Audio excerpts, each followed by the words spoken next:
কি অবস্থা বাপু? ছোটবেলায় শুনতাম কি যে চোর ছেড়ে দিয়ে ডাকাত ধরছি।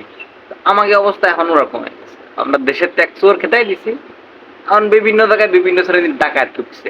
হুম। এই ডাকাতকে জন্যই ভাই যে মনে কোনো শান্তি নাই, কোনো ঘুম নাই। এরা একটা দুইটা তিনটার সময় বিভিন্ন জায়গায় মাইকে অ্যানাউন্স করে যে এলাকার ভিতরে ডাকাত ঢুকছে, আপনারা সবাই সাবধানে থাকেন।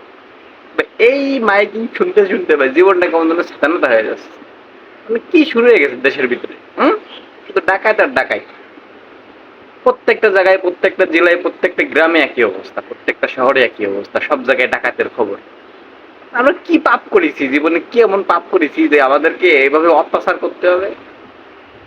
সারাটা দিন কাজকর্ম করে এসে মানুষ একটু শান্তিতে ঘুমাবে, এই ধরনের কোনো সুযোগ নাই। অমুক জায়গায় ডাকাত, তমুক জায়গায় ডাকাত। রাত জেগে জেগে পাহারা দাও। কি এটা শুরু হয়ে গেছে দেশের ভিতরে বুঝলাম না। মানে দেশের থেকে আমরা চোর খেদাই দিয়ে ডাকাত ধরে নিয়ে আসছি, ডাকাতকে খুঁজে নিয়ে আসলাম যে আসো, তোমরা চলে আসো, বাড়ি আইসে আমাদের সাথে কোলাকুলি করে দাও। তোরা করবি, ডাকাতি করবি, কোনো সমস্যা নাই, কর, তোরা নীরবে নিবৃতে কর। তাই বলে মাইকে অ্যালাউন্স করে ঘুমটারে হারাম করে দিতে হবে? কি একটা শুরু হয়ে গেছে দেশের ভিতরে। চোর খেদাই দিয়ে আমরা ডাকাত ধরে নিয়ে আসলাম।